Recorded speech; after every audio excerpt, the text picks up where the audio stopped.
अस्सलामुअलैकुम दोस्तों, मैं हूं मोहम्मद मुज़म्मिल और आप देख रहे हैं आपकी आवाज़ मुज़म्मिल विर्क यूट्यूब चैनल। सबसे पहले दोस्तों से गुजारिश कि वीडियो को लाइक करें, चैनल को सब्सक्राइब करें और बेल आइकन को ज़रूर प्रेस करें। आज की इस वीडियो में मैंने ज़िक्र करना है जी दो टोपियों का। टोपी आप समझते हैं, टोपी पहनाना किसे कहते हैं? टोपी पहनाना कहते हैं किसी को बेवकूफ़ बनाना। तो मेरे कप्तान की हुकूमत की जानिब से दो टोपियां पहनाई जा रही हैं। एक ही दिन में ये काफ़ी हद तक वाज़ह हो गया है और ये मैं आपको समझाता हूँ कि किस तरह। सबसे पहले आ जाएँ ये तहरीक लब्बैक पाकिस्तान के हवाले से। TLP के साथ एक अदद मुआहदा किया गया था और इस मुआहदे में ये बात लिखी हुई थी कि फ़्रांस के सफ़ीर जो है इसे बाहर निकालने का मामला, इसको हम बहस के लिए पार्लियामेंट में लेकर जाएंगे और इस बहस के बाद जो फ़्रांस के सफ़ीर हैं इनको मुल्क बदर कर दिया जाएगा। अच्छा, इसके अंदर जो कमाल का खेल रही है वो हुकूमत खेल रही है। बड़े ही शानदार परफॉर्मेंस है हुकूमत की।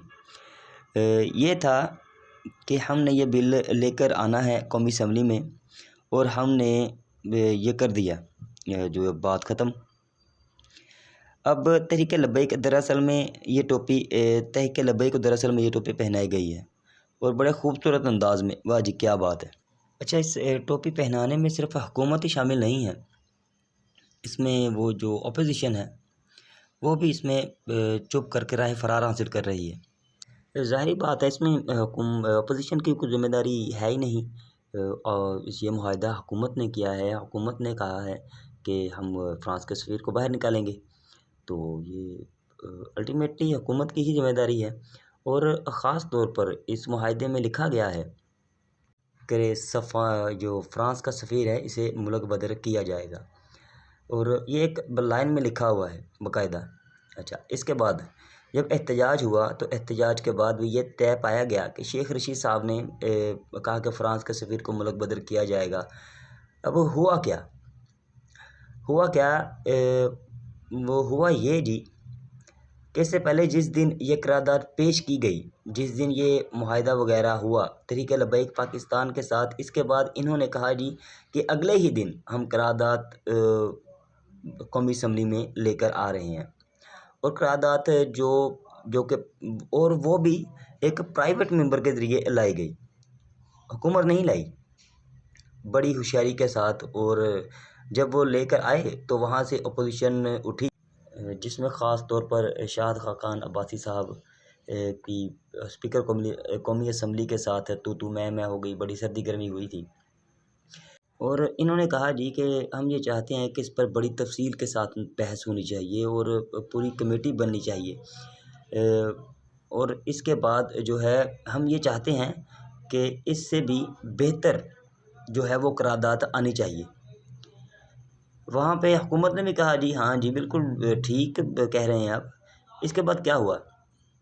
इसके बाद ये हुआ कि ये इजलास जुमे तक मुलतवी कर दिया गया और जुमे को ये जब सारे ये इकट्ठे हुए तो अच्छा, दोनों इजलास में इमरान खान साहब शामिल नहीं थे।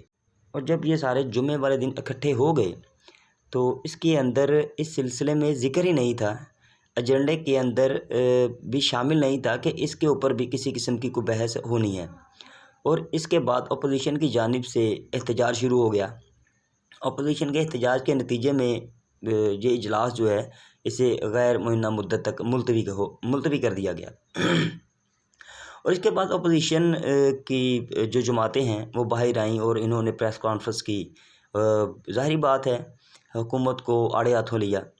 जनाब, आप लोगों ने जो सीरियसनेस नहीं दिखाई, मतलब हुकूमत ने सीरियसनेस नहीं दिखाई फ़्रांस के सफ़ीर को बाहर निकालने के हवाले से, आप सीरियस ही नहीं हैं।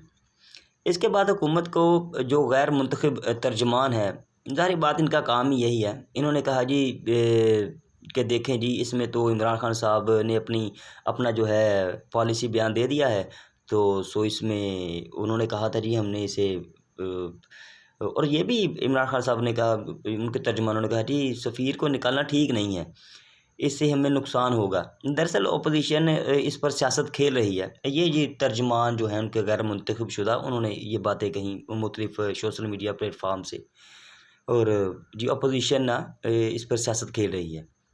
और अपोजिशन नहीं चाहती, ये अपोजिशन नहीं चाहती कि इसे निकाला जाए। अच्छा, मुझे एक बात बताइए, अददी अक्सरियत तो हुकूमत के पास है, और इन्हें तो ये कहना चाहिए था ना कि जी अगर ओपोजिशन नहीं आती, जी अगर ओपोजिशन नहीं आ रही तो ठीक है जी, मौज करे ना आए, हमें इससे कोई फ़र्क नहीं, हमें उनकी ज़रूरत भी नहीं है। अच्छा, हमें ये बताया जाए कि जी पहले जब ये हुकूमत ने सब कुछ करना होता है तो क्या इसमें ओपोजिशन को पूछा जाता है?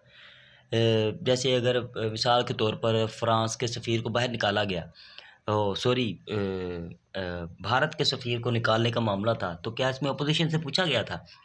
और उसके बाद जब ये सेनेट के इलेक्शन में जो ऑर्डिनेंस उसमें सदर पाकिस्तान आरिफ अलवी साहब की तरफ से जारी हुआ और वो बाद में सुप्रीम कोर्ट में भी गया, तो इसमें क्या अपोजिशन से पूछा गया था?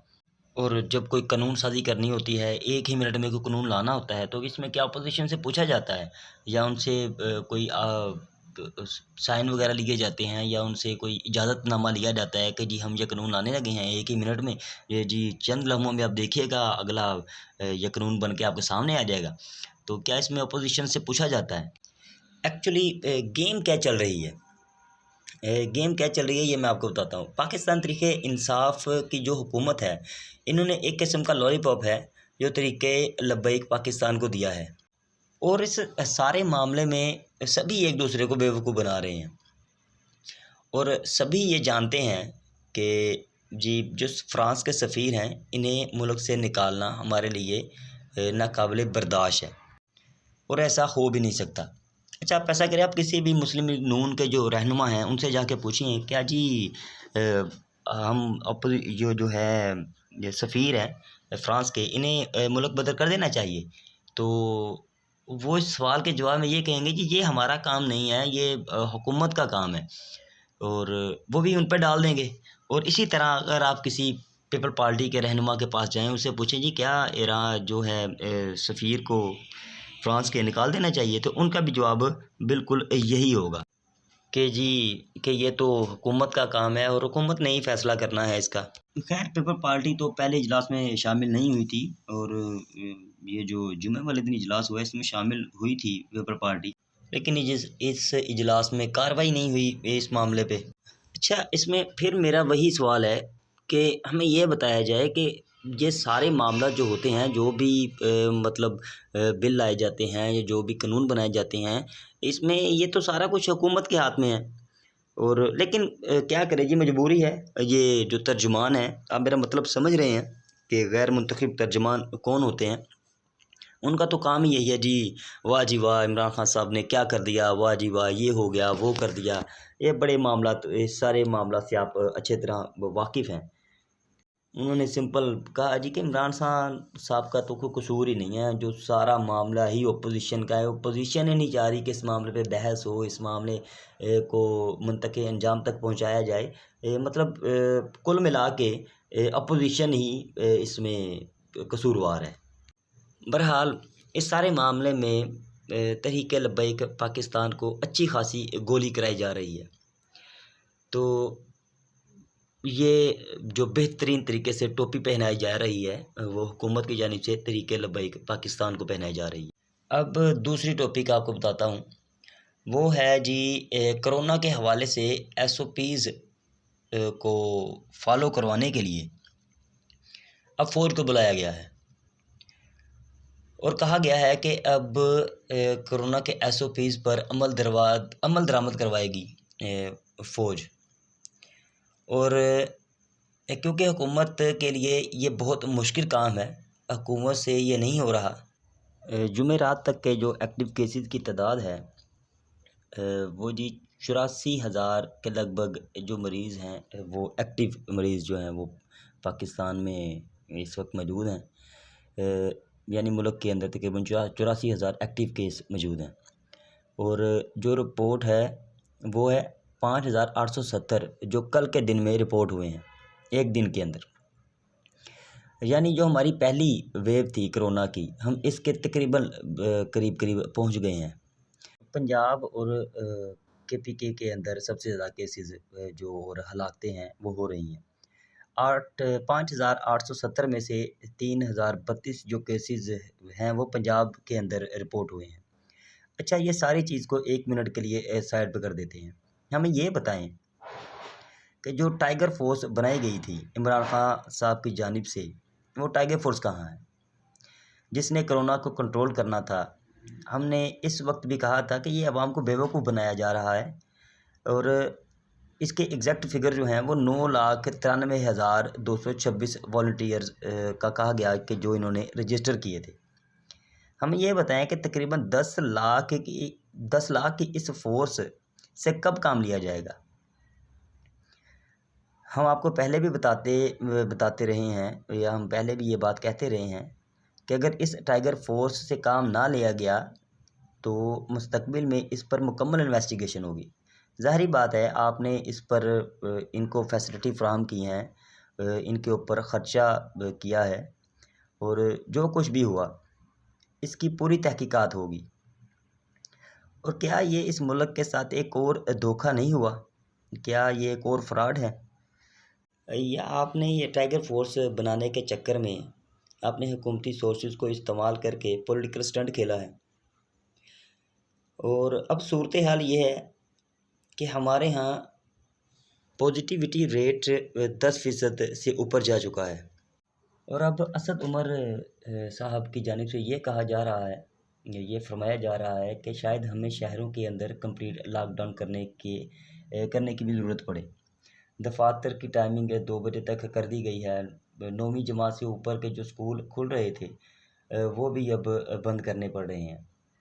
और ये जो सारी सूरत हाल है जो नज़र आ रही है, टाइगर फोर्स, आपने इस 10 लाख फोर्स का क्या किया? हमें ये बताएं कि 10 लाख फोर्स पे ख़र्चा कितना आया। इस फोर्स ने कोरोना को कंट्रोल करना था, महंगाई को भी कंट्रोल करना था, उसे भी लगाम डालनी थी। कहाँ है वो टाइगर फोर्स? इस फोर्स ने महंगाई पर भी कंट्रोल करना था, और ये तो फोर्स महंगाई पर भी कंट्रोल ना कर सकी, जिसकी वजह से अब्दुल हफीज़ शेख साहब को भी इस्तीफ़ा देना पड़ गया। ये किस किस्म की टोपियाँ पहनाई जा रही हैं? ये किस किस्म की टोपियाँ पहनाने वाली हुकूमत है? अब पता नहीं असल में कौन टोपी पहना रहा है। हुकूमत टीएलपी को पहना रही है, या टीएलपी हुकूमत को पहना रही है, या अपोजिशन इन दोनों को पहना रही है। सो फ्रेंड्स, मिलते हैं अपनी नेक्स्ट वीडियो में। अपना बहुत सा ख्याल रखिएगा। अल्लाह हाफिज़।